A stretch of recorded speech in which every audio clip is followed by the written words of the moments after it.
É pro teu bem, meu amigo. Tomar as decisões difíceis, focar no longo prazo, fazer o que tem que ser feito. É pro teu bem, eles diziam. E só depois de muito tempo fomos perceber que os nossos pais tinham razão. Será que tem alguma coisa que tu precisa fazer que é pro teu bem e que tu ainda não tá fazendo? Nós estamos aqui para te convencer a mudar isso. E te ajudar a conquistar, vencer, superar os obstáculos da vida. É pro teu bem. Vem com a gente que é pro teu bem. Muito bem. Hoje nós temos um convidado que não é inédito, mas é um convidado de grande peso. Dr. William Hudson hoje vem falar para nós sobre emagrecimento e o tratamento da obesidade. Hoje o que a gente sabe que é grande parte dos pacientes do seu consultório. William, seja bem-vindo ao podcast É para o Teu Bem. É um prazer estar aqui como convidado. Muito bem, vamos começar então.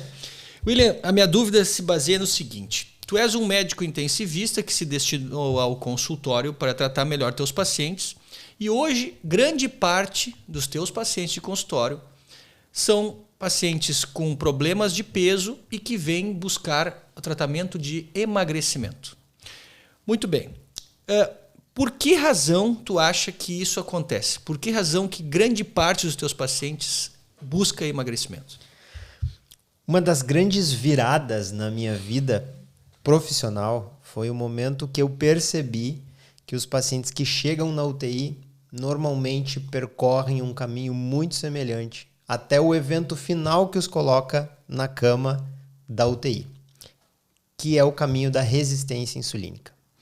A resistência insulínica é um desequilíbrio metabólico que gera desequilíbrios subsequentes no nosso organismo. E ela pode se manifestar de diversas formas. Pode se manifestar com alterações da glicose, mas isso normalmente é bastante tardio. Pode se manifestar com alterações da pressão arterial e se manifesta de forma mais comum como um ganho insidioso de peso. Então, normalmente, o indivíduo que desenvolve resistência insulínica, ele vai ter ao longo da sua vida adulta um ganho de 1, 2, 3 quilos por ano, até que ele atinge valores de sobrepeso, até que ele atinge valores de obesidade. Então, ao descobrir isso, eu pude sair de dentro da UTI e agir antes de que o evento final aconteça. Essa foi uma oportunidade que eu tive ao longo da minha carreira. Comecei fazendo isso nas redes sociais, falando para as pessoas sobre essa condição, a resistência insulínica. Mais tarde, acabei fazendo isso com pacientes no consultório, onde eu direciono eles em termos de cuidados de estilo de vida. E por que então o tratamento do emagrecimento? Por que o tratamento da obesidade dentro do consultório? Porque ao tratar a condição subjacente, que é a resistência insulínica, seus sintomas tendem a se atenuar ou até desaparecerem. E a resistência insulínica abordada precocemente, ela muitas vezes, Vicente, é reversível. Então, hoje, o foco da minha atuação profissional e o foco da minha fala nas redes sociais é conscientizar as pessoas de que a resistência insulínica é uma pandemia. A gente tem dados de um estudo de prevalência americano conduzido entre 2009 e 2016 que apontam que 80% da população americana tem sinais de resistência insulínica. Então esse é o primeiro ponto. O segundo ponto é que as pessoas entendam quais são os sintomas da resistência insulínica. E os mais comuns são alterações de peso, alterações de pressão arterial, hipertensão e alterações metabólicas no colesterol, nos triglicerídeos, na glicose. E elas identifiquem a ocorrência da resistência insulínica. E as pessoas que fazem isso vão precisar de ajuda para tentar reverter essa condição. O que se faz através do estilo de vida. Não existe uma medicação que reverta a resistência insulínica. Então a gente faz isso através da atividade física, da melhora da massa muscular, da adequação do nosso sono e principalmente de uma alimentação que respeite essa individualidade metabólica. Então, as pessoas acabam emagrecendo, mas esse nunca é o foco do meu atendimento. O foco do meu atendimento é restabelecer saúde.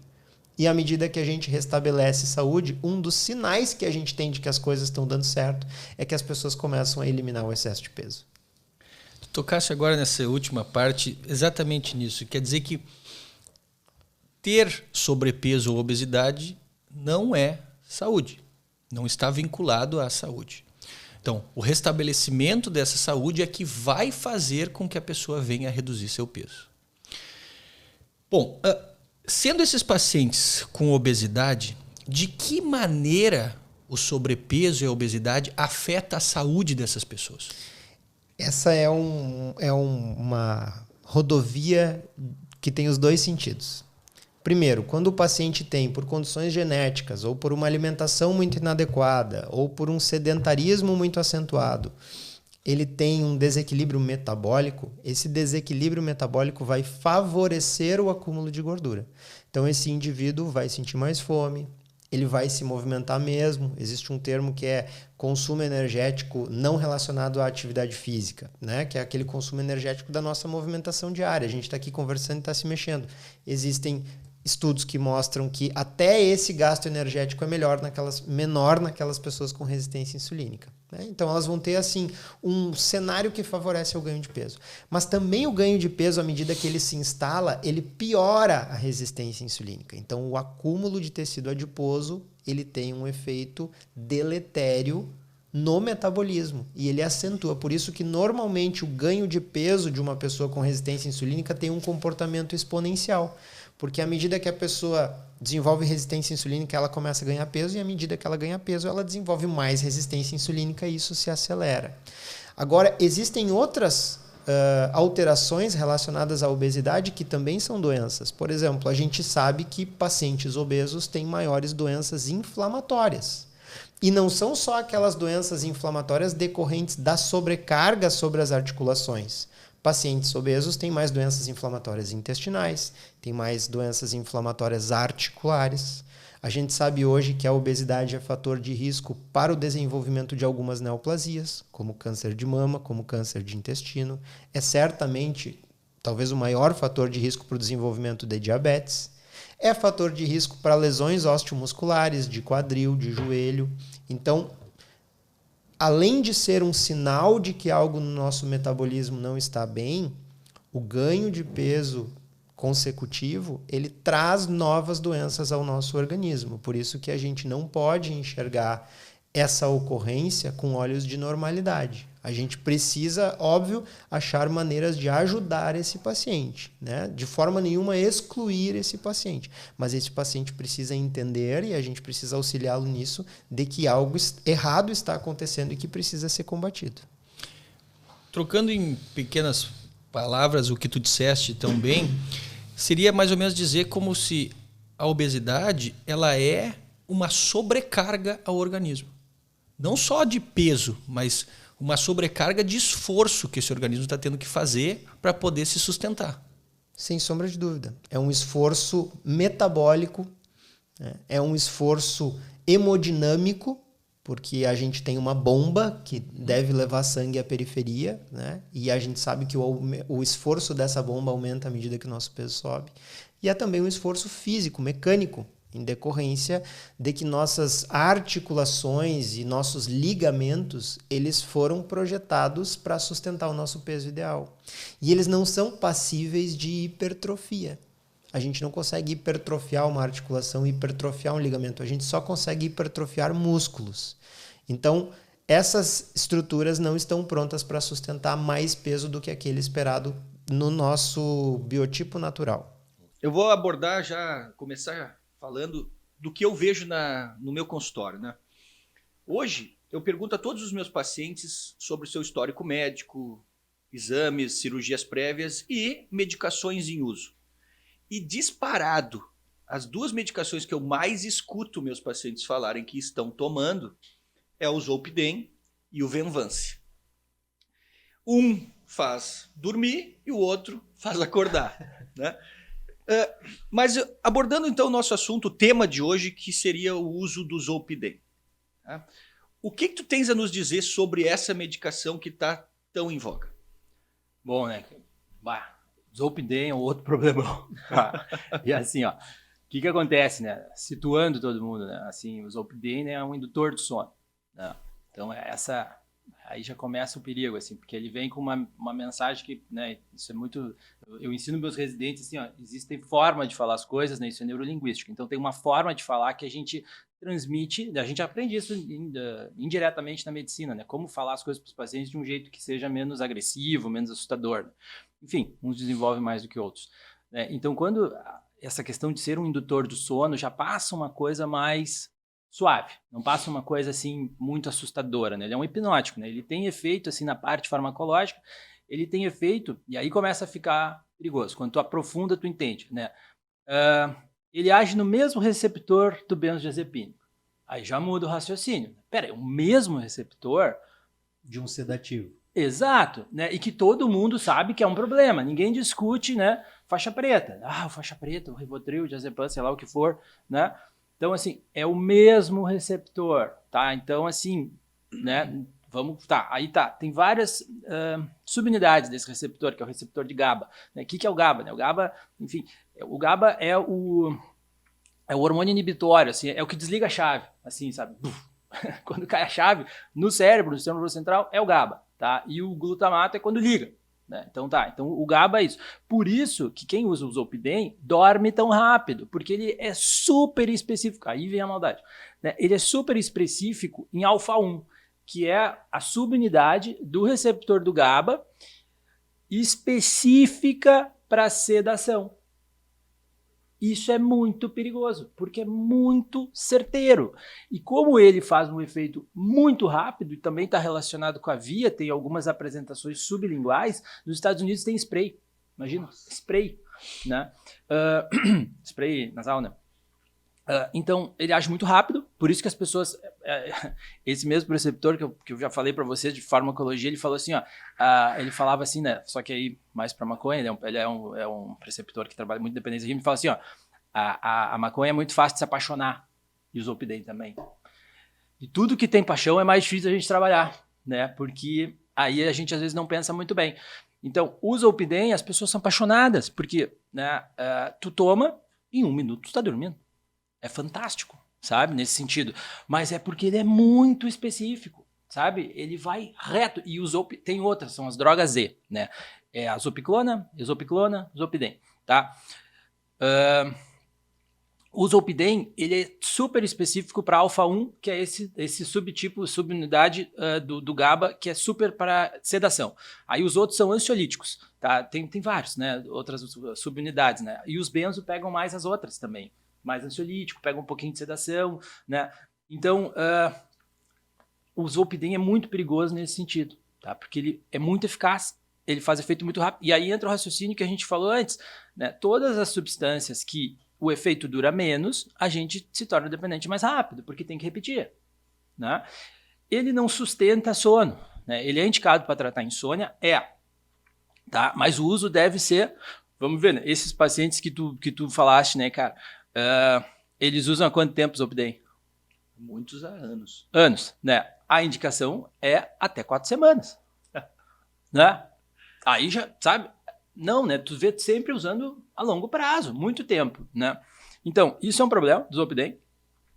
Efeito rápido, super específico, né? É um receptor que a gente sabe que causa dependência por causa do benzodiazepínico, sabe? Só que como essa visão está muito distante um do outro, né, benzodiazepínico, os faixa preta, né, pessoal, né, diazepam, clonazepam, por aí vai, bromazepam, alprazolam, enfim, né, e o Zolpidem não, ele é diferente, né, a OMS já classifica a ocorrência de abuso e dependência do Zolpidem similar a de benzodiazepínico, só que isso ainda não chegou, né, que nem a gente vê o problema, né, lá no meu consultório, o problema sério chega em mim, né, mas quando ainda não é um problema, ele não chega em mim.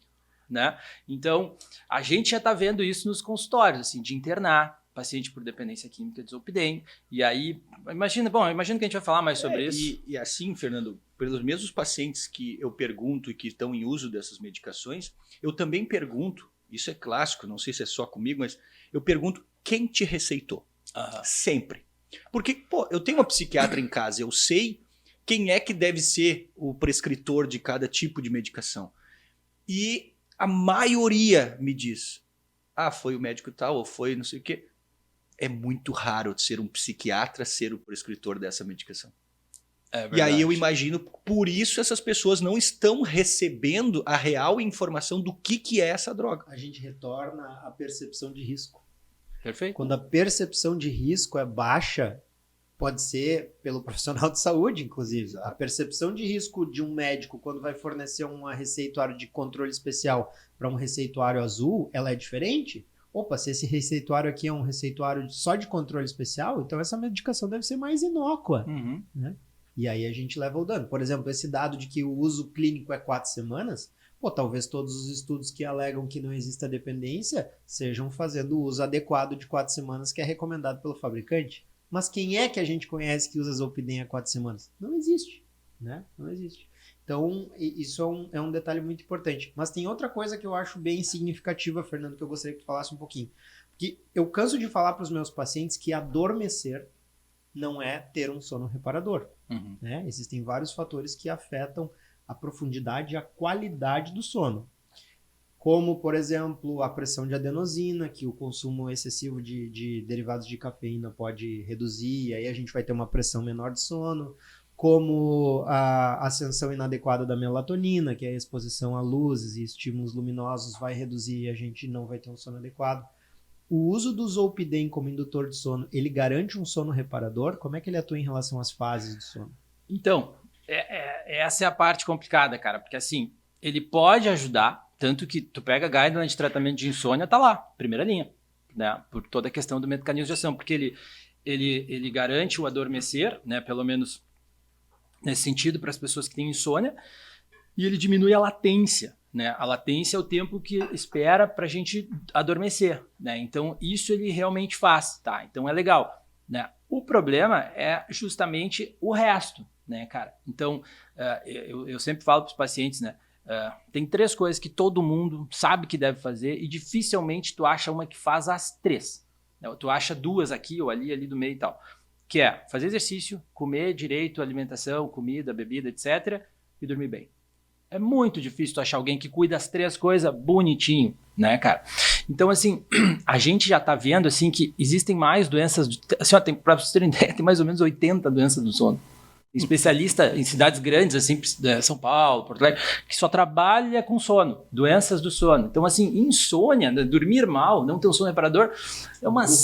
Cara, gigantesco, sabe? Então, e outra, diversas doenças psiquiátricas cursam com sintomas no sono. Pode ser hipersonia, que é muito sono, ou insônia, né? Então, aí tu já tem uma outra causa de insônia, né? Sobrepeso, né? Aí obesidade. Também é um problema. Né? Questões hormonais, uso de álcool, cigarro, cafeína, todo mundo toma café, né? Chimarrão, enfim. Então, uma série de coisas, fora doenças, né, cara? Então, assim, isso complica. O Zolpidem, então, se a pessoa não tem nada disso tudo, mais chance de ela ter um sono reparador.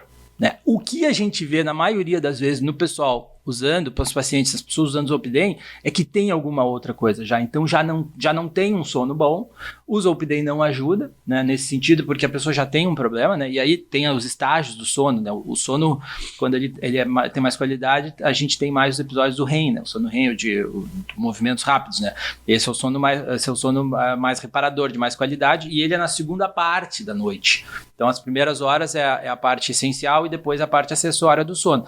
Então até tem um pouquinho de REM no início, nessas primeiras 4 horas, mas depois é que tem mais, né? Então o Zolpidem, ele até é mais da largada do sono. A meia-vida, né, o tempo que ele dura assim, mais é mais ou menos umas 2 horas, né? Só que a gente vê um uso equivocado, né? E que nem vocês falaram, né? Assim, ó, depois que a gente conversou de vir fazer, eu dei só uma revisada em algumas coisas. Tem mais ou menos umas 30 variedades de marca, laboratório genérico de Zolpidem. 30. Tudo que tem muito, preço cai. Zolpidem tu conta por 12, 15 reais. Então fica muito barato, muito fácil de usar. Muito colega prescreve e acredita até que não seja por mal, assim, para ajudar o paciente, tá ali, problema de sono. Só que induz um problema, né? Enfim, né? Acelera um problema e não trata corretamente o problema de base. E aí que tá o problema, né, cara? Aí que tá o furo.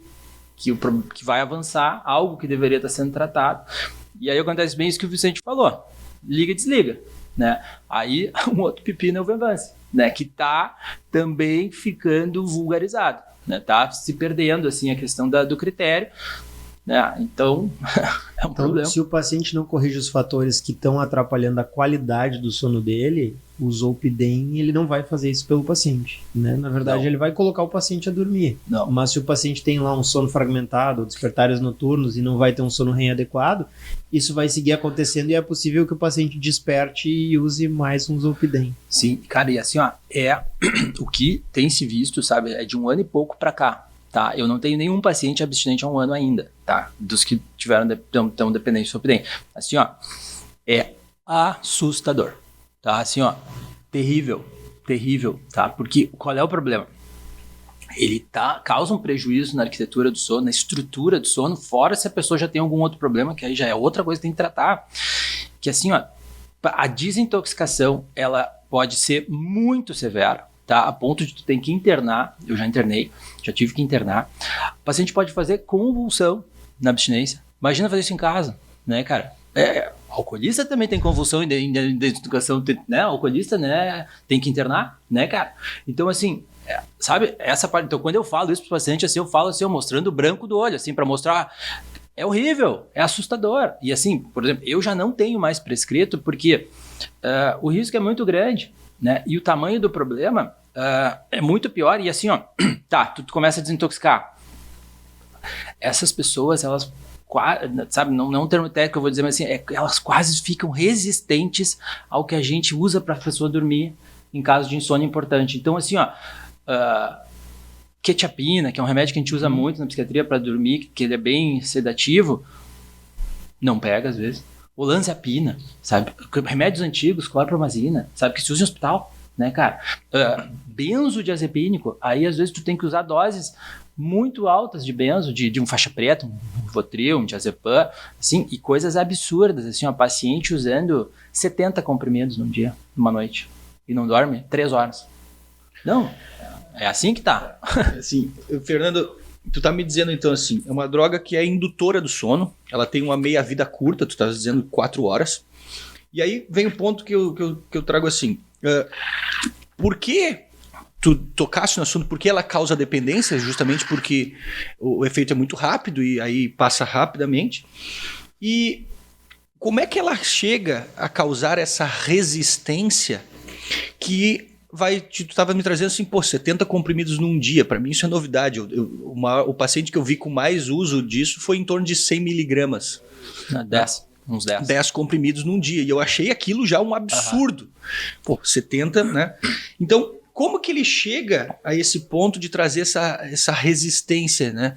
Porque algumas drogas que tu estava falando, benzodiazepínicos, uso crônico, eu vejo essa influência lá no centro cirúrgico. O paciente é muito resistente à indução anestésica. Para sedação é muito difícil. A anestesia geral já é outra. Mas para sedação esse paciente é muito difícil. Como é que o Zolpidem leva a essa resistência? Pela questão farmacológica ali, como é o mesmo receptor, então o mecanismo acaba sendo o mesmo. Só é um subtipo diferente. Então, né, receptor é como se fosse assim, esse copinho, que é um canal, e tem cada pontinha dele é como se fosse uma parte dele. Então tem o Zolpidem que liga aqui, mas tem o diazepam que liga aqui, tem um outro que liga, entende? Então, é o mesmo mecanismo, só que essa parte não está sendo associada, sabe? Que o Zolpidem age da mesma forma e aí o mecanismo é semelhante. O que a gente tem visto assim é que parece que é mais rápido que um de um benzodiazepínico, sabe? Provavelmente pela questão de ação rápida, né? E tanto de tempo de ação rápida, de começar a fazer efeito e de durar pouco tempo, aí repete, né? Então acaba sendo pela mesma questão. E aí é mecanismo assim de feedback, né? À medida que acaba tendo muito, né? O nosso corpo faz um controle de feedback negativo, então ele vai reduzindo, aí tem que usar mais para ter mais efeito, né? E aí cada vez, mas antes eu usava, isso para qualquer droga, tá, pessoal? Qualquer droga. Mas antes eu usava tanto e não ficava assim. Sim, antes. Agora nós estamos 10 anos depois, 5 anos depois, o que for.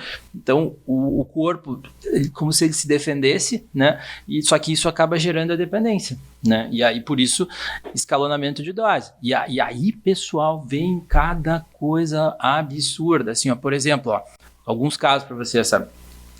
Pode acontecer, e aí que as pessoas se apavoram, né? Aí outra. aumenta muito a chance de problemas com usopidem, uso de álcool associado, né? Então, né, todo mundo sabe que faixa preta não dá pra beber, né? Mas com usopidem não, só que, né, que a gente tá falando, é o mesmo receptor. Então, o uso de álcool aumenta muito a chance de problema com usopidem, tá? Um dos pontos que até com álcool pode dar, que é a amnésia anterógrada, é não lembrar, daqui em diante eu não lembro, apagou, faço as coisas. Então, assim, por exemplo, caso assim, ó, uma pessoa tava ali em casa com esposa, não sei o que, tomou remédio para dormir, aí o filho veio, me leva na minha namorada, não sei o que, eu vou dormir lá e tal. Não, tá, te levo, tomei o remédio, mas não deu sono, ainda te levo. Levou, né, cruzou a cidade para levar a pessoa, o filho para dormir na casa da namorada, voltou, tá, dormiu, pá, com a esposa, tudo certo, acordaram de manhã, tá, mas e o guri, cadê o guri? Aí a mulher, tu tá de brincadeira comigo? Como assim? Não, mas cadê o guri? Não vai tomar café? Vamos lá, tem que acordar o guri. Tu levou ele na casa da guria ontem de noite? Eu não lembro. A pessoa apaga. E assim, mas como é que ele dirigiu, andou a cidade inteira? Mas a pessoa até faz as coisas de uma forma adequada, mas não grava, pessoal, sabe? Então isso é assustador, né? Imagina o risco, né? Essa pessoa podia ter se envolvido num acidente de trânsito e não lembrar? Sim, sim. Não, e assim, ó, um outro ponto, tá? Um outro ponto disso, assim, ó, pode fazer atividades atípicas. Então, assim, até tem um prejuízo no juízo crítico do que faria. Então, por exemplo, mandar uns áudios loucos, sabe? Comprar. Eu tive uma paciente que tomou, não dormiu, não, né? Enfim, entrou no site da Apple e gastou 25 mil reais. Comprou um computador e um iPhone. No outro dia ela viu a mensagem, achou que era golpe, não sei o que, foi ver, não. Ela não saiu de casa, ninguém entrou na casa dela, ninguém roubou ela gastou, sabe? Tem acontecido muito isso também, sabe? Aí que as pessoas vêm porque elas ficam assustadas. Lucas Lidke é, além de um grande amigo, psicólogo, especialista em terapia cognitivo-comportamental, professor de graduação e pós-graduação, guitarrista afamado e vem hoje falar conosco sobre ansiedade. Um tema que a gente aborda com frequência nos nossos assuntos e que vem sempre trazido pelos pacientes como sendo um dos maiores sabotadores dos seus tratamentos. Lucas, seja muito bem-vindo, esteja entre nós e nos enriqueça com todo o seu conhecimento. Amém. Muito obrigado. Primeiro, agradecer o convite, Vicente, ao William.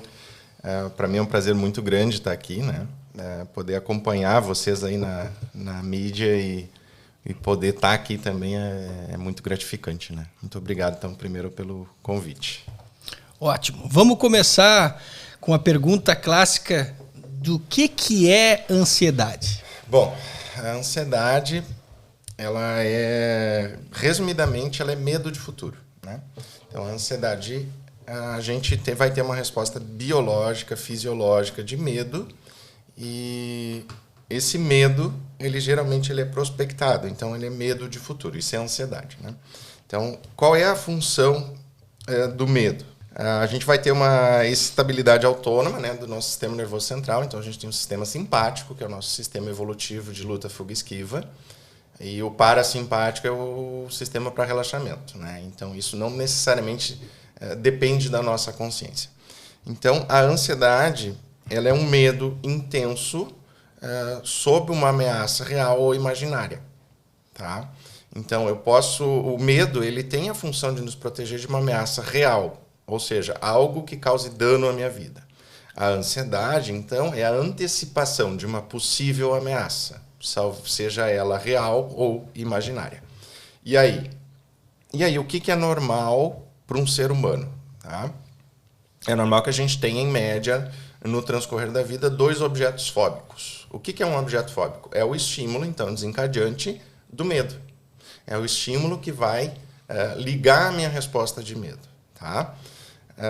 E esses objetos, o medo que a gente sentiu hoje é o mesmo medo que a gente sentia do Papai Noel, o medo de rodar de ano, o medo de sofrer alguma punição dos nossos pais. E o medo, a emoção continua sendo a mesma, né? Agora, a avaliação que eu faço, a percepção que eu tenho, ela vai ser variável conforme o meu objeto fóbico atual. Então, por exemplo, quando a gente envelhece, a gente não tem mais medo de Papai Noel, mas a gente passa a ter medo de morrer. A gente passa a ter medo de ter alguma patologia, medo de não pagar uma conta, né? Então, os objetos fóbicos é que são variáveis, mas e a ansiedade é isso, né? É a pré-ocupação. Então, é quando eu antecipo uma possível ocupação. E acho que uma coisa importante, né, da gente pensar é que muitas vezes a gente pensa na ansiedade. Claro, a gente é da área da saúde, a gente pensa sempre na patologia, né? Mas a ansiedade ela tem uma função positiva. Tá? Qual é? Evolutivamente falando, né, eu gosto muito da evolução das espécies, a gente pode pegar, por exemplo, um homem das cavernas, caçador-coletor. Se ele tem o fogo, né? Então a nossa espécie ela consegue manejar o fogo. E ele vê que o fogo vai acabar. O que ele pode fazer, então, se ele começa a ficar ansioso em relação ao medo de não ter mais fogo? Ele começa a estocar lenha. Então, ele começa a desenvolver, de certa forma, um padrão obsessivo, né, de antecipação. Essa antecipação faz com que ele consiga ter uma previsibilidade sobre o objeto fóbico, diminuindo, por sua vez, o medo. E isso é ansiedade. Então, a ansiedade ela é funcional em muitas situações, porém, atualmente, diferente do Homem das Cavernas, a gente tem muito mais evento estressor ou estímulo estressor do que um Homem das Cavernas teria na época, né? E esse sistema biológico que a gente possui de medo, ele é feito para aquela época, não para a nossa época atual. Então, hoje a gente briga com inimigos que não existem, né? E isso é ansiedade. A gente antecipar coisa que não necessariamente vá ocorrer, né?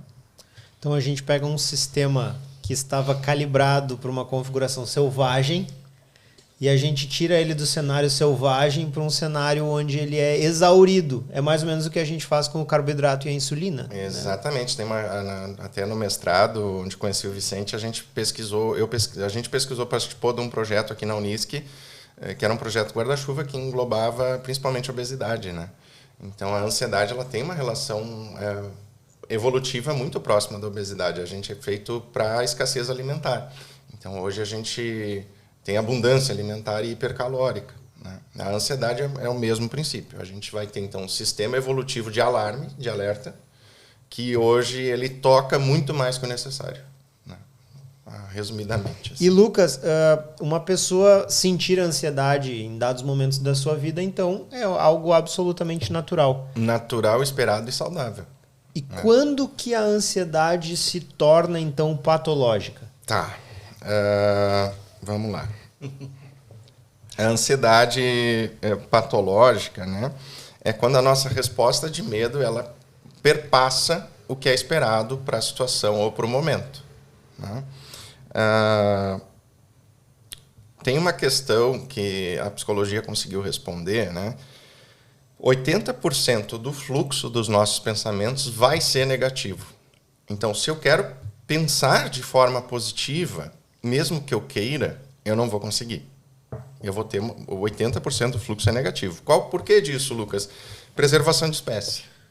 Quanto mais evento negativo eu prevejo, melhor para minha adaptação ao meio. Mas tu te protege. Mas tu vai te proteger. Então, a ansiedade normal é aquela que é adaptativa e me traz um resultado positivo. Então, eu tenho uma prova, eu fico ansioso. Essa ansiedade me motiva a estudar. Agora, se eu tenho uma resposta de sobressalto maior do que isso, eu posso ter uma crise de pânico. Eu posso ter um ataque de pânico. Ou seja, eu ligo o meu sistema de alerta, meu sistema biológico evolutivo, e isso passa, então, a fazer com que eu trave. E aí, uma questão interessante também, além do fluxo de pensamentos, a gente tem comportamentos filogenéticos. A gente tem comportamentos de espécie. Quais são eles? Luta, fuga, esquiva e congelamento. Tanto a nível emocional quanto a nível comportamental, essas respostas também são observadas em grandes mamíferos, né? Além dessas respostas emocionais. E isso é que vai fazer com que a gente se adapte ao meio. Então, quando eu tenho muito medo da prova, eu posso ligar o meu mecanismo de luta e fuga. Eu vou querer fugir, eu não vou querer enfrentar. Aí eu começo a ter palpitação, taquicardia, tenho a crise de pânico e acabam, muitas vezes, não fazendo a prova, evitando. E aí a gente já sabe todos os efeitos da ansiedade, né? Então, a ansiedade normal é a que me traz um resultado positivo, seja ele qual for. E a ansiedade patológica ela vai ser a ansiedade que faz eu ter prejuízos funcionais. É quando eu não consigo desenvolver as minhas funções de acordo com o que é esperado da minha pessoa, né? E aí, já que a gente falou de objeto fóbico, os principais transtornos de ansiedade, eles giram, e o que muda? Muda o objeto fóbico. Então, a ansiedade social, eu tenho medo de uma avaliação social. A ansiedade generalizada, eu tenho uma cadeia de preocupações. Uma preocupação leva a outra preocupação, que leva a outra preocupação. Outros dois grupos diagnósticos que a gente tem também é o TOC relacionados e o transtorno de estresse pós-traumático e relacionados também a estressores, né? Então, esses 3 grandes grupos diagnósticos são os transtornos ansiosos, o TOC e o TEPT, né, que a gente chama, eles vão ter como base biológica o medo. Então, quando essa resposta ela se sobressai, associada a um objeto fóbico, medo de pessoas, preocupações excessivas, medo de contaminação, medo de dar errado, tu consegue, então, classificar o medo através da anormalidade que vai estar se apresentando, né, em relação a qual objeto que isso está se destinando. Então, tu estavas nos dizendo que todo ser humano possui um certo grau de ansiedade. Ela pode ser normal, patológica, mas que me traz a ideia do seguinte: existem pessoas que geneticamente já são pré-determinadas a terem níveis de ansiedade maiores do que outras, ou são experiências ao longo da vida dessas pessoas que vão determinar momentos de maior ansiedade ou que essa ansiedade venha a se tornar patológica? Tá, excelente pergunta. Essa tua pergunta fez eu estudar bastante ontem. A gente pode... Eu gosto muito, Vicente, do 50-50, 50-50, né? 50 genético e 50 ambiente. Eu peguei um dado do DSM-5, né? Agora a gente já está com o 5TR, que é o novo. 61% de herdabilidade para a agorafobia. 61%. Porém, a gente pega outros transtornos, essa herdabilidade não é tão grande, né? O que a grande maioria dos estudos traz? 30% a 40% genético e 60% a 70% ambiente. Eu, particularmente, repito, né, eu gosto dos 50-50. Então, vamos fazer uma mediana aí, vai ser metade genética e metade ambiental. Então, a gente tem, sim, uma propensão genética à resposta de medo, né? Tem um artigo, depois quem quiser pode procurar, né? Traumas podem ser herdados. Esse artigo mostra que sim, que a gente tem uma herdabilidade traumática, vamos assim supor. Porém, isso não perpassa o DNA. Isso fica no RNA transmissor. E aí a gente entra em epigenia, né? Uma questão de epigenética. Então, se o meu avô passou por um trauma, seja ele qual for, isso vai passar para o meu pai e, por sua vez, para mim. Então, é como se o meu aparato biológico evolutivo se preparasse para as futuras gerações. Ficasse um back-end, né? Ficasse um alerta prévio já em relação a esse estímulo. Então, se o meu pai passa pelo mesmo evento estressor, aumenta mais ainda essa minha questão de herdabilidade. Tá? E aí, como fator ambiental, a gente vai ter fator ambiental desencadeante de ansiedade, principalmente a insegurança, né? Então, qual é o principal fator de insônia, por exemplo? Insegurança, né? O paciente ele não se sente seguro para dormir. Seja o fator que for, né? Seja questões médicas, ambientais. Mas se a gente for pegar o Brasil, por exemplo, insegurança política, insegurança econômica, insegurança social, tu não te sente seguro de deixar teu filho sair à rua à noite, tu tem medo de deixar teu carro na rua porque pode ser furtado.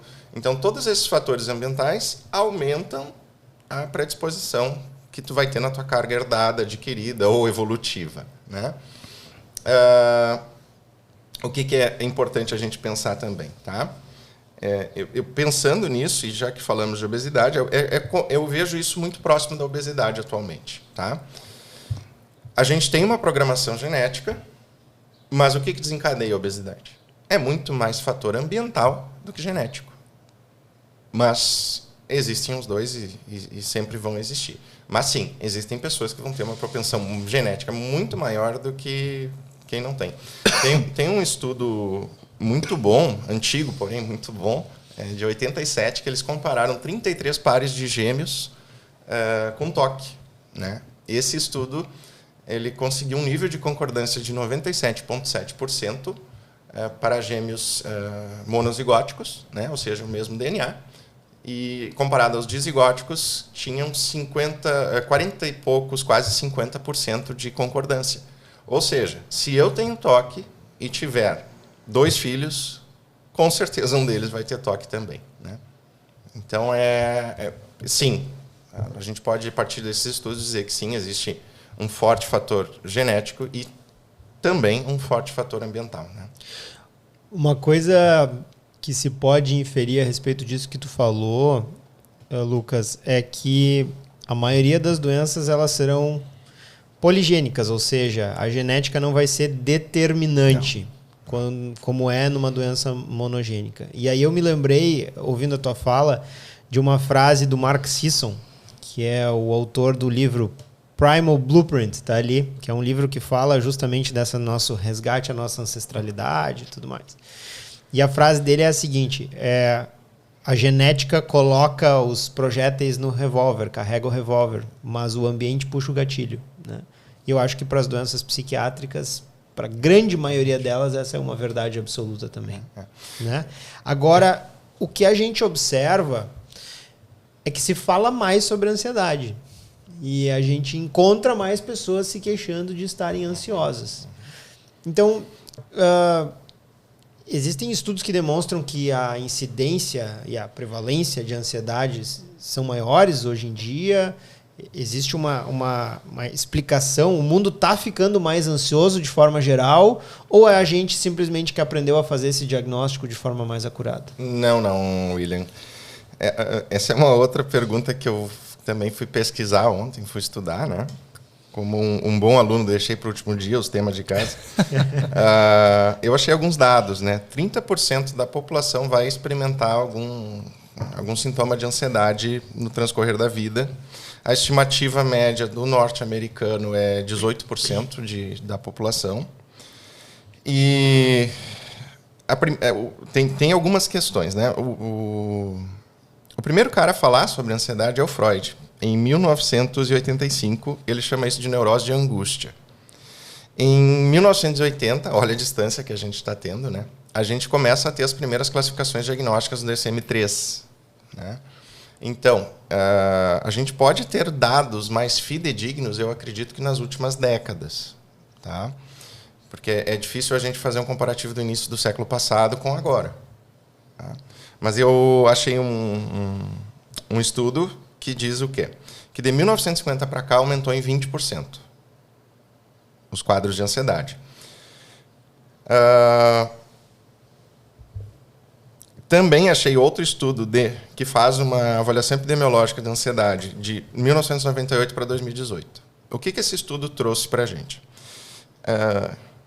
Homens e mulheres dos 18 aos 34 anos, de 1998 para cá, a ansiedade praticamente duplica de tamanho. Tá? Mas o que se observa? O que esses estudos trazem também? Que os sintomas, eles são praticamente os mesmos de quando começam os principais registros, que é lá pela década de 1950. Tá? Então, sim, nossa população está mais ansiosa. E eu acho que está quase empatando já com o quadro depressivo, né? Que a depressão, ela sempre se manteve muito... Eu acho que no Brasil o principal caso de afastamento no trabalho é a depressão, né? E qual a hipótese para, então, a depressão ser uma epidemia, uma pandemia, né? É que a tristeza ela tem a função de fazer a gente aceitar fatos e aumentar o nosso fluxo cerebral para a solução de problemas. Fluxo de sangue, né, a nível cerebral. Então, na verdade, quando a gente não consegue achar a solução, não consegue perceber uma solução, a gente ativa não o medo, por sua vez a tristeza. Então, quando eu não vejo solução, eu intensifico a tristeza. Então, a epidemia de depressão ela é uma tentativa evolutiva de adaptação. E aí ela vai estar concomitantemente associada à ansiedade. Então, é muito comum em consultório comorbidade. Depressão, ansiedade, depressão. É muito incidente, né? E o Brasil, nós temos uma coisa que nós somos primeiro no mundo, que é em transtorno de ansiedade, né? A estimativa é de 18 milhões de brasileiros sofrem com algum transtorno de ansiedade. Tá? Partindo desse dado, eu fiquei pensando, né? E comparando com... Isso equivale a 9% da população. Tá? O que é normal e esperado? De 5 a 7. Então, o brasileiro ele é mais ansioso. E aí, acredito que é por causa desses fatores sociais, né? Insegurança pública, insegurança econômica. O brasileiro, então, ele vai fazer um financiamento da Minha Casa Minha Vida. Ele vai pagar isso em 30 anos. Como que ele vai relaxar sabendo que ele tem parcela para 30 anos? Ele vai ter uma dificuldade muito grande nisso, né? E mais os demais fatores sociais também. Cria-se um ambiente ansiogênico. Totalmente ansiogênico, né? Comparado com outros países, né? Porém, William, tem uma coisa interessante. O Brasil é um país em desenvolvimento. A gente pega alguns outros países mega desenvolvidos, ou países de primeiro mundo, o índice de suicídio é muito maior que aqui. O índice de suicídio no Brasil é baixo, apesar de ser alto, comparado com outros países. O Rio Grande do Sul tem índice de suicídio muito próximos à Europa. Claro, existe um fator social, colonizador, né, de aspectos culturais aí. E sim, a cultura também afeta muito a questão do desenvolvimento emocional, né? Enfim, epidemiologicamente falando, o Brasil é o país mais ansioso do mundo, né? Hoje a gente vai conversar com esse cara, Dr. James Fracasso, que foi meu professor de faculdade, que é mestre em cardiologia, cardiologista e ecocardiografista, e o mais legal de tudo, é proprietário da Cordial, que é uma clínica focada em exames de prevenção de eventos cardiovasculares. Talvez muitos de vocês não saibam, mas os eventos cardiovasculares são a maior causa de morte na sociedade moderna em todos os países desenvolvidos ou em desenvolvimento. James, seja muito bem-vindo e muito obrigado por aceitar o nosso convite. É um prazer estar aqui conversando com vocês, né, esses dois craques aí da medicina. E para falar de um assunto assim que eu sou um entusiasmado, né, e estudo muito, me dedico muito, que são os eventos cardiovasculares e a prevenção das doenças cardiovasculares. É um assunto que deve ser pautado cada vez mais em todos os momentos, porque é uma doença altamente prevalente. Os eventos cardiovasculares, né, estão presentes aí como principal causa de morte no mundo inteiro. Eu acho que sempre devemos falar e abordar eles, né? Muito bem, James, começa nos elucidando, por favor, o que seria um evento cardiovascular? Bom, evento cardiovascular, a gente tem que pensar imediatamente em duas situações, que é o acidente vascular cerebral e o infarto agudo do miocárdio. Esses são os eventos. Nós possuímos outras doenças cardiovasculares, né? Nós possuímos a dissecção de aorta, que é a ruptura da parede da aorta, o aneurisma da aorta, a insuficiência cardíaca, arritmias. Mas quando a gente está falando de um evento propriamente dito, a gente está considerando aqueles que são ocasionados pela obstrução dos vasos sanguíneos, se for no cérebro, que levam o sangue para o cérebro, então, se for nas artérias carótidas, eles estão levando o sangue para o cérebro, ou se for, então, no coração, a gente vai ter uma obstrução das artérias cardíacas, levando a uma isquemia do coração, o infarto, e quando for no cérebro, o AVC. Isso é um evento cardíaco, e é isso que a gente tem que focar, porque são as duas causas maiores de morte no mundo inteiro. E para que as pessoas possam já pensar no contexto da sua própria saúde, esses eventos cardiovasculares, eles são precedidos por sinais e sintomas ou eles já se apresentam com um evento que leva à hospitalização e um risco muito alto de morte? Como é que funciona a sintomatologia desses eventos? Isso é bem interessante porque nós temos duas situações nesse contexto. Porque os eventos cardiovasculares eles podem acontecer de duas formas basicamente. Ou você tem uma obstrução no vaso sanguíneo, né, na artéria, que ela vai progredindo e após atingir 70% de obstrução dessa luz do vaso, a gente começa a ter repercussão hemodinâmica e podemos ter uma isquemia. Nesses pacientes, eles podem apresentar alguns sintomas. Isquemias transitórias do cérebro, que vai se constituir, dependendo da localização que essa isquemia ocorrer na cabeça, em paralisia ou do lado esquerdo ou do lado direito do corpo, ou apenas uma sensação de formigamento em pernas e braços de um lado do corpo ou do outro. Também podemos ter perda de visão parcial, podemos ter desvios da boca, problemas na fala. Esses sintomas acontecem de forma momentânea e resolvem rapidamente. Quando essa obstrução ela é maior que 70%, mas a placa ainda está íntegra. Se for no coração, a pessoa vai ter dor no peito, angina. O que é angina, né? Para o público entender até, e que é uma questão bem importante. Angina nada mais é do que uma dor no centro do peito que pode ir para o braço esquerdo, não é obrigatório. Em 20% das vezes ela vai para o braço direito, né? Então que é uma coisa diferente. Muitas vezes ela pode subir para a maxila e para o queixo aqui, né? E essa dor é uma dor até mais perigosa porque está associada com alguns territórios importantes do coração. Acompanhado então de sudorese, o paciente tem um suor, né? E pode também ter náuseas e vômitos. Então essa é a angina clássica que acontece quando a pessoa tem uma obstrução das artérias do coração, maior que 70%, e ela ocorre quando a pessoa vai fazer um esforço físico ou as emoções. Então a pessoa sentiu lá, teve uma notícia ruim, a pessoa pode apresentar o sintoma de angina.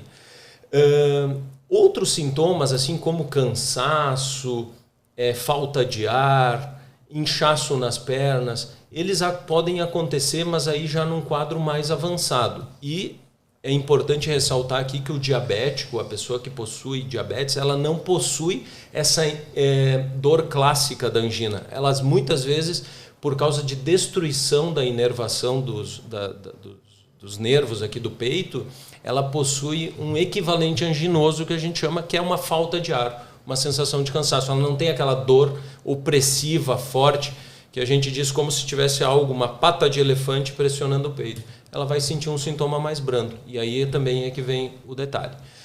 O segundo grande grupo desses pacientes são os assintomáticos, os que não possuem sintoma algum. E esse é o nosso grande perigo da doença cardiovascular, de termos um evento numa pessoa que é completamente livre de sintomas. Por que isso ocorre? Porque a placa de aterosclerose, que é a placa de gordura que está lá no vaso sanguíneo, se ela for uma placa de 30%, ela pode romper para dentro do vaso por inflamação, por outras questões que a gente pode comentar, e rompendo, o organismo entende que tem uma ferida dentro do vaso. E aí se forma uma reação com plaquetas indo lá naquela ruptura e formando um coágulo ali. Então, era uma placa pequena que não tinha sintoma nenhum e quando ela rompe, dá o evento. E aí, 40% dos eventos no infarto do miocárdio são fatais. E o AVC, quando dá também um AVC persistente, a pessoa vai ficar com uma sequela sem movimentar um lado do corpo ou sem falar, que sempre é uma coisa bastante representativa, né? Eu quero pensar um comentário do James aqui para que vocês não esqueçam. 40% dos eventos cardíacos são fatais. Ou seja, para 40% das pessoas que têm um evento cardiovascular, o primeiro sintoma é a morte. Isso aí. Isso talvez elucide um pouco a importância da prevenção desses eventos. Bom, eu acho que depois dessa explanação, muito obrigado, agradecemos. Já sabemos tudo. A aula está pronta. Tem muita coisa para falar. Muito bom. Vamos lá. James, bom, tu já nos alertou de tudo isso, sinais, sintomas, essas questões clássicas aí. A gente, claro, já começa a pensar assim, será que eu estou no meio desse aí? Então, o que eu venho a perguntar é o seguinte, quais são as pessoas que estão em maior risco para desenvolver esses eventos, essas doenças? Como a gente iniciou esse nosso papo aí falando que grande parcela das pessoas morrem disso, são as principais causas de morte, eu gosto de enfatizar isso, porque eu acho que a gente ainda não está dando a devida importância para isso. É fundamental a gente tentar buscar as pessoas que têm maior risco e porque a gente previne morte. Né? A gente não está falando de prevenir uma dor no calcanhar, ou não que não seja importante, mas a gente está prevenindo desfecho duro, que a gente fala na medicina, que é morte ou sequelas muito ruins. O infarto, né? Você falou 40% morrem e os outros ficam com sequela cardíaca, ficam com o coração com uma parte morta, sem contração, coração cresce para se adaptar, fica enfraquecido, a pessoa tem uma vida extremamente limitada com falta de ar para o resto da sua vida. Então, ou morre ou fica limitado. Alguns que são tratados rapidamente, que o evento foi, de certa forma, previsto ou estava com alguma medicação já, às vezes tem um evento mais brando. Mas a grande maioria fica nessa coisa dicotômica, de muito evento de morte ou de sintomas bastante importantes, né? Pessoas que estão em risco. Então, a gente tem que lembrar que na doença cardiovascular nós temos uma questão muito importante que é a genética, a hereditariedade. As doenças cardiovasculares, elas possuem um componente genético muito importante, quer seja pelo aumento do colesterol, quer seja pela tendência à hipertensão arterial, quer seja por tendência a diabetes, inflamação, obesidade. Esses fatores todos vão influenciando nesse sentido. Então, se a pessoa tem histórico não só de doença de infarto, ou AVC propriamente dito, mas desses fatores de risco na família, essa pessoa precisa ser avaliada. Se a pessoa é portadora desses fatores de risco, porque esse acúmulo de placa de gordura que a gente começou falando aí, ele acontece por uma questão multifatorial. São várias coisas que produzem isso. Então eu tenho lá os 3 pilares que eu digo assim, é alimentação inadequada, sedentarismo e privação de sono. As 3 coisas que mais impactam nisso aí, porque daí vem ansiedade, depressão, diabetes, hipertensão, tabagismo é um fator assim que acelera muito esse processo, colesterol elevado, né? Então, essas pessoas que são portadoras desse tipo de condições, obesidade, a gente estava comentando, né? Eles precisam ser avaliados na detecção precoce da doença aterosclerótica, da gordura dentro dos vasos, antes de terem um evento. Porque depois que tem um evento, é aquilo que a gente já sabe. Doença aterosclerótica é uma condição extremamente prevalente na sociedade, né, James? Muito prevalente. Sim. E ela é a raiz desses eventos cardiovasculares que tu explicou tão bem pra gente como eles acontecem, né? Eu sei que hoje o teu foco de atuação é na aterosclerose, que é talvez o evento crônico que vai precipitar esse evento agudo, que é o evento cardiovascular. Essa doença aterosclerose, será que tu poderia explicar um pouquinho para nós como é que ela acontece? Sim. A doença aterosclerótica, ela é então a gente estava falando, né, que ela é multifatorial, porque ela é o início de tudo. A aterosclerose nada mais é do que um certo grau de envelhecimento das artérias, tanto que a presença de doença aterosclerótica a gente pode simplificar sendo diretamente proporcional à idade. Se você tem 30 anos, você tem 30% de chance de ter uma placa. Se você tem 80 anos, você tem 80% de chance de ter uma placa. Obviamente que os extremos, os mais jovens, esse percentual é menor. Até os 30, 40 anos a gente está protegido pela nossa juventude. As mulheres protegidas pelo estrogênio, até os 40, 45 anos. Mas essa grande massa de pacientes assim, dos 40 aos 70 anos, que são os que morrem realmente, né, de doença cardiovascular, eles têm o início no acúmulo de gordura nas artérias, por todos aqueles fatores que a gente estava comentando aí. Como é que se dá esse acúmulo? A gente tem algumas condições para isso acontecer. Primeiro, o colesterol elevado na corrente sanguínea.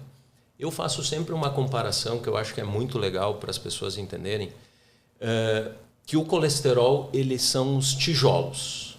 E a inflamação, que a gente vai também conversar sobre ela é o pedreiro, né? O cara que assenta os tijolos.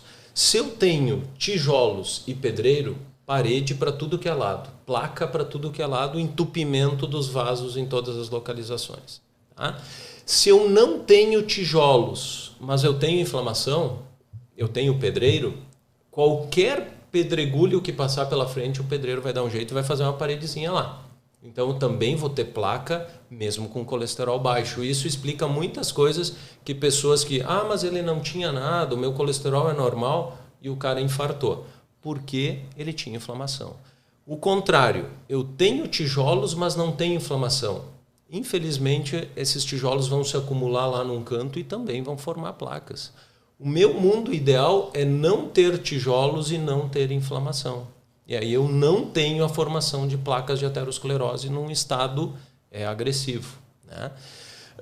E esse acúmulo, então, e essa mistura de inflamação com colesterol é que faz a gordura, o colesterol grudar na parede do vaso e essa parede do vaso começar a crescer e obstruir a luz. A luz é o meio ali do vaso, né? O diâmetro do vaso. Ela vai obstruindo ou formando uma placa pequena que por acúmulo de colesterol frequente ou por inflamação, rompe e dá o evento cardiovascular. A inflamação, ela é um tema que vem sendo cada vez mais falado e descoberto recentemente, né? Ela ocorre por inúmeras situações também. Radicais livres no nosso organismo, por alimentação rica em conservantes, produtos industrializados, cigarro, a fumaça do cigarro é muito inflamatória para o nosso organismo, né?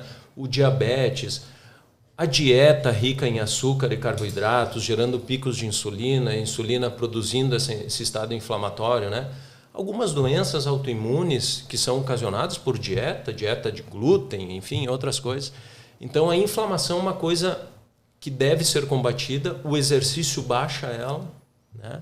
Então, essas duas sinergias, essas duas combinações de colesterol com inflamação é que levam à doença aterosclerótica, permeada por outras situações. Por exemplo, o cigarro é gasolina nisso aí, né? Ele vai fazer que nem uma parede automática daí, porque ele amplia a velocidade de acúmulo de colesterol justamente por causa dessa produção de inflamação desenfreada. A hipertensão arterial, ela também lesa a parede do vaso por tensão mesmo. A pressão alta dá uma tensão de cisalhamento no endotélio vascular, que é uma camadinha que reveste o vaso, e essa tensão ali também faz a parede inflamar e acumular colesterol como um primeiro mecanismo de defesa ali, de tratar aquela lesão no vaso. E depois o colesterol ali, a agressão vai continuando e ele vai aumentando. Isso é doença aterosclerótica. Acho que tentando explicar de um jeito bem simples, assim, né? A privação do sono, como você estava dizendo, também é mais inflamação. Verdade. O sono é um dos pilares justamente por isso, né? E privação de sono, inflamação, muda todo o nosso eixo de hormônios, cortisol, inflamatório, estresse, ansiedade, que isso gera, né? Uma noite mal dormida. Então, queda de imunidade, distúrbios do nosso sistema imunológico, com certeza. E talvez um dado, acho que vale pegar esse gancho, porque saiu um estudo agora recente que está explicando o porquê dos pacientes com Covid estão tendo tantos eventos cardiovasculares. E tem, né, uma mídia, e tem o fake news de lá, fake news de outro lado, sobre a questão das vacinas e por que o Covid produz eventos cardiovasculares. Pesquisadores identificaram que o Covid ele está presente dentro da placa de gordura, levando à inflamação da placa e ruptura de placa. Então se descobriu, isso está definitivo, né? Pesquisadores dos Estados Unidos fizeram lá um estudo bem controlado, com todos os requisitos científicos que se necessita, e se provou que a placa fica inflamada pelo Covid e rompe. Então, se descobriu o mecanismo e exatamente, se tinha muita assim, dúvida se o Covid estava levando a eventos cardiovasculares porque as pessoas estavam mais em casa, mais sedentárias, mais estressadas, que eu acho que também é um fator, mas ele tem uma ação direta na placa de aterosclerose. Somou tudo e ainda deu um pouco mais de tijolo e pedreiro. Isso aí. Aí é ruim a gente estar atuando nesse cenário, mas para nossa sorte tem muitas coisas que a gente pode fazer para detectar o murinho lá do pedreiro quando ele está só na primeira carreira de tijolos. E aí que a gente dá o nosso pulo do gato, né? Perfeito. E aí chega a nossa próxima pergunta, né? Então, que ferramentas existem para identificar esses pacientes que estão em risco? Bom, aí a gente vai assim, desde a consulta médica, né, da pessoa ir lá fazer uma avaliação com o seu médico de confiança, conversar, o médico poder identificar todos esses fatores de risco que a gente conversou. E aí o médico vai solicitar primeiramente exames laboratoriais, porque eles são muito importantes, né? A detecção dos níveis de colesterol, de glicose. Nós conseguimos medir a inflamação, a gente consegue rastrear lá o GPS do pedreiro, né? De conseguir marcar isso com um exame chamado PCR ultrassensível. É óbvio que a pessoa, eu brinco, né, com os pacientes, eu digo, vocês não podem estar nem com uma unha encravada, senão ele vai dar alterado. Mas, caso contrário, se vocês estiverem em uma boa condição, sem ter feito um exercício físico vigoroso no dia anterior, vocês vão lá e dosam a PCR, ela vai refletir um risco cardiovascular. Já vem lá na interpretação do exame de laboratório. É um exame de sangue, né, feito junto com os demais exames de colesterol, glicose, enfim, né? E esses exames são importantes no sentido de detectar e poder colocar os pacientes em scores de risco. Esses scores de riscos existem vários, assim, tem alguns mais adaptados para a nossa população, né? Em final das contas, o Framingham é uma cidadezinha lá dos Estados Unidos que foi estudado nessa população. A gente tem essa aplicação do score e ele vai classificar essas pessoas em baixo, médio e alto risco. Existem novas classificações até de diretrizes internacionais mais recentes, mas essa classificação inicial ela é um ponto de partida, né? De baixo, médio, alto ou muito alto risco. Passando então pela consulta, os exames laboratoriais, e aqui eu quero até fazer um gancho, porque os exames laboratoriais têm coisa nova, e não é só a PCR, né? Tem o colesterol total, nós temos o HDL, que seria o nosso colesterol bom protetor, nós temos o LDL, que é o nosso colesterol ruim, nós temos os triglicerídeos. Esses todos são muito importantes, mas a gente tem que analisar uma relação entre eles e inclusive algumas partículas que estão dentro desses colesteróis, né? Do HDL e do LDL, como a apolipoproteína B, a apolipoproteína A, fazer uma relação entre elas. Se ela for maior do que 1, o paciente tem um risco aumentado de ApoB mais elevada, porque ela é uma partícula mais heterogênica.